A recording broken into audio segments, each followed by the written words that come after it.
Hey,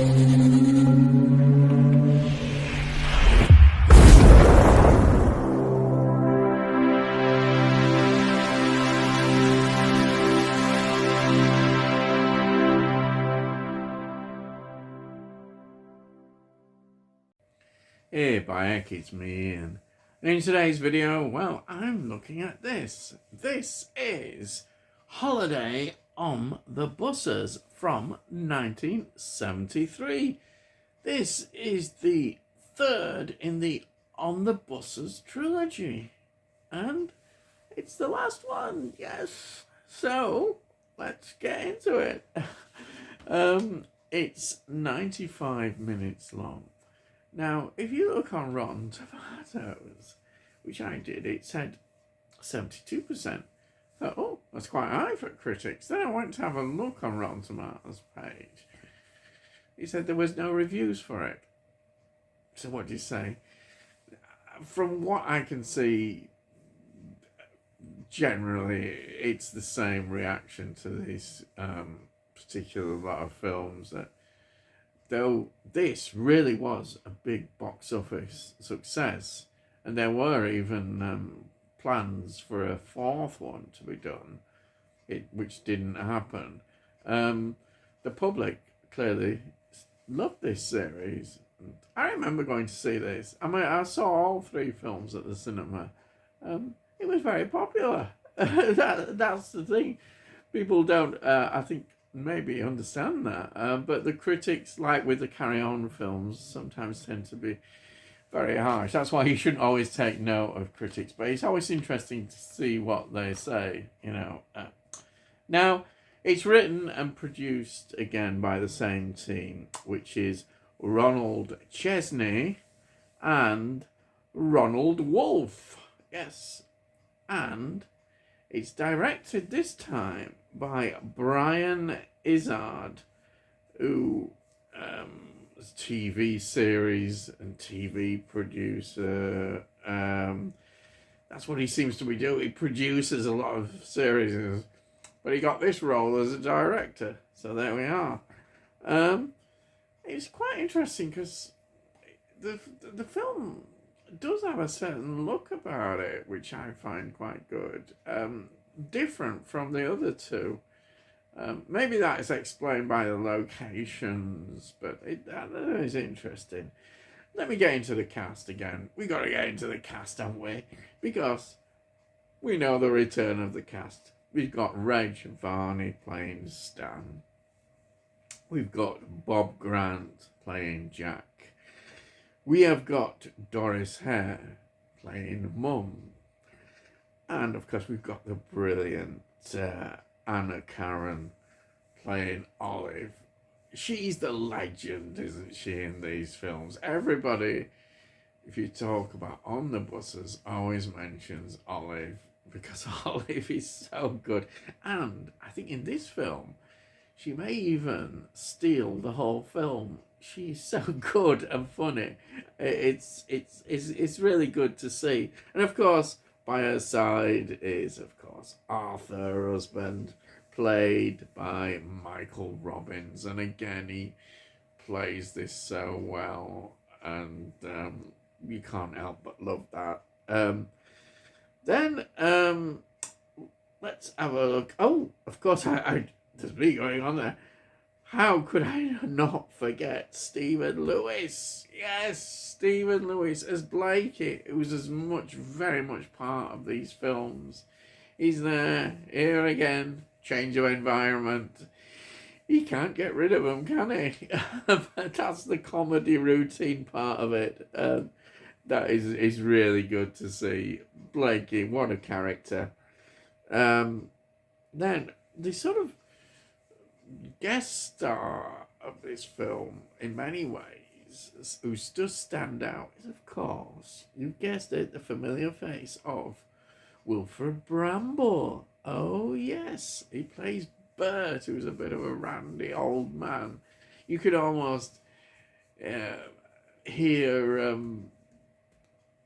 Harry H. Corbett going, "You ditzy old man."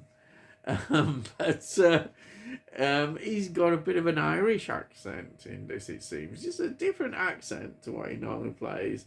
Because when you look at Wilford Bramble, wow, he was in A Hard Day's Night, 1964, the Beatles film. Yes, he played a granddad character there. Wow, he's always played older characters. But of course, what can I say? He's so well known. Steptoe and Son. What a story for a situation comedy that ran from 1962 right through to 1974.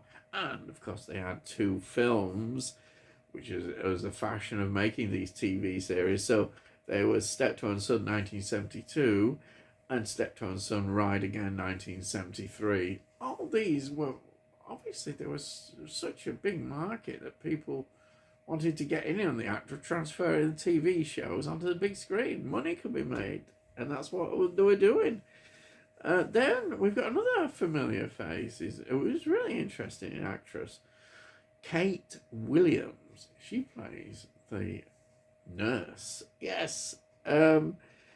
Straight away, as soon as you see her, you think, oh, I know her. Yes, she was in Love Thy Neighbour by Eck. Love Thy Neighbour. That was a big popular comedy, which in some areas nowadays is seen as quite controversial.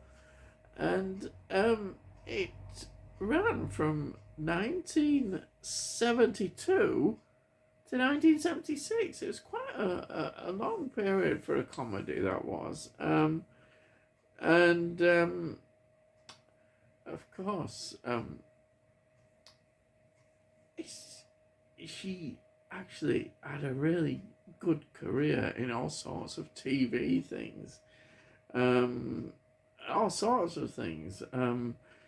But she was very well known in EastEnders. Yes, EastEnders, where she met up with Rudolph Walker, who was in Love Thy Neighbour. So she was in EastEnders from 2006 to 2010. It's quite a long stint there. She was in the film Quadrophenia, which is a brilliant film, and I thought I'd just put that in. Yes, actually, I was just thinking. William Bramble was in a favourite film of mine, which I didn't mention and I should have done. It's only a brief appearance. He was in, of course, Witchfinder General from 1968, the Vincent Price classic, one of the best performances ever from Vincent Price. But he's in that. It's not a big appearance, but I thought I'd just mention that. Sorry, going back, but you know what I'm like. I go on all over the place.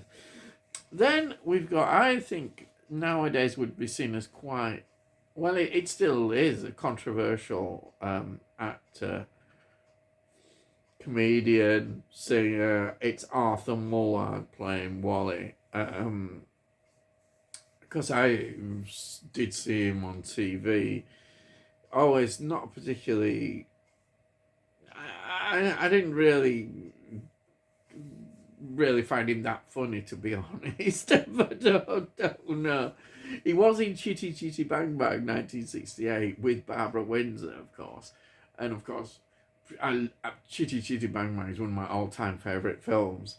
But it's interesting that we find out there's a lot of very unsettling things about him, what we've heard since he died, which are not very nice things about him as a person. And I won't go into it, but it's not good at all.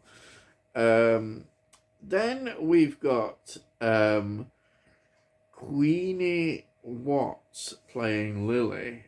Queenie Watts was in Up the Junction, 1968, which is absolutely a superb British film of that period.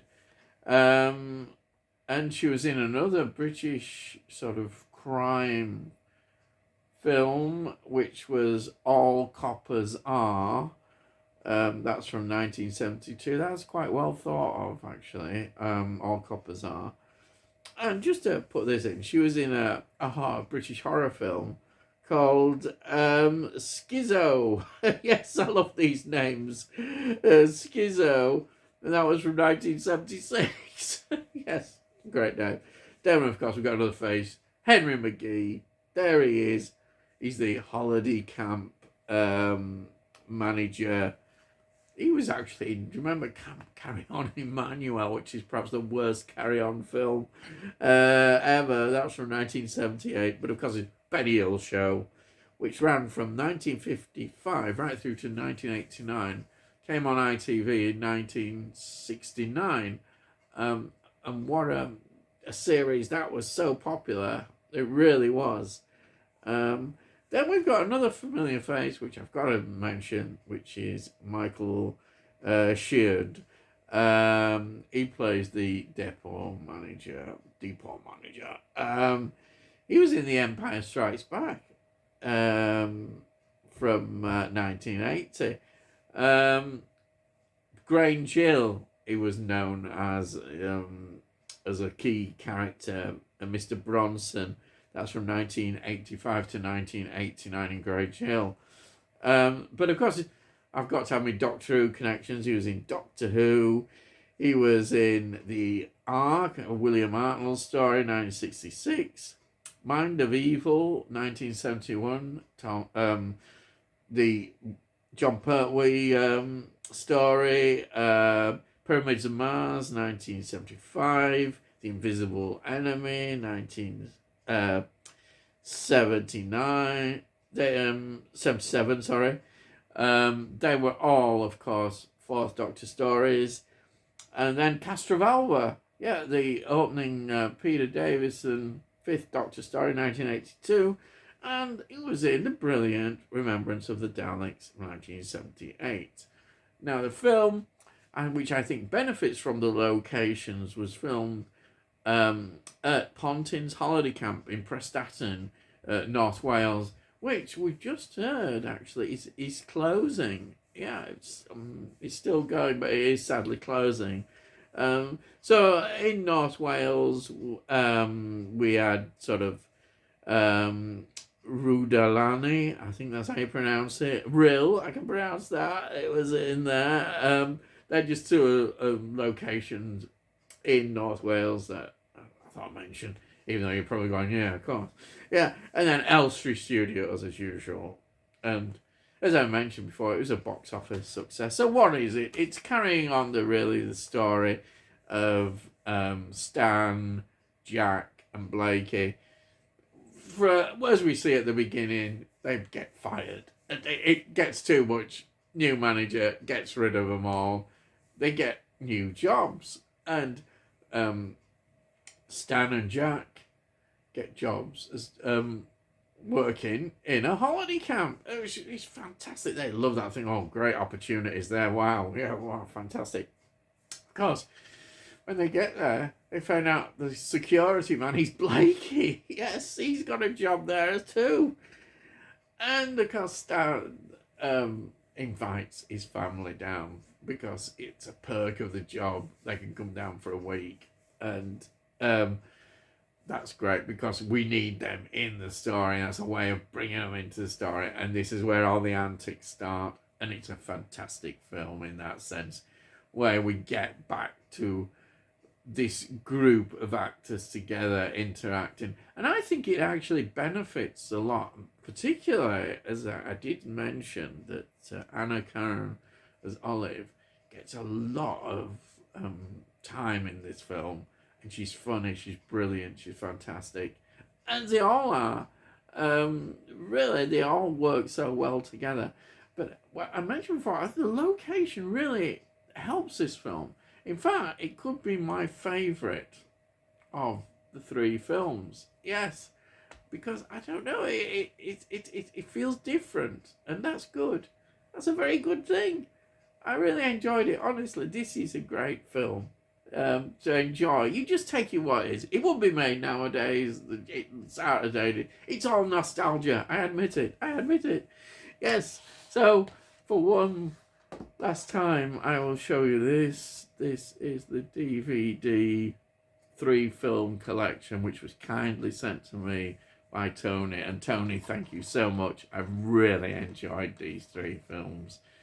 They're brilliant, absolutely brilliant. And that's it. I've finished. I hope you've enjoyed this series, looking at the On the Buses films. It's been great. So, if you're new to the channel, please subscribe, and then we'll let you know when I put out these videos, and you can look at playlists, see what I do, just generally have a look. And if you like this video, give it a like, because it pushes it out to YouTube and into the algorithms. Hopefully more people then might discover these videos, or perhaps they might not. But if they do, they might like them. Yes, or they might not. And say, if you've got any comments, please put your comments down. It all costs note, and you can't say fairer than that, can they? By heck, not nowadays. So, I think that's it, really. All I'm going to say is, I'll see thee again with his parky today.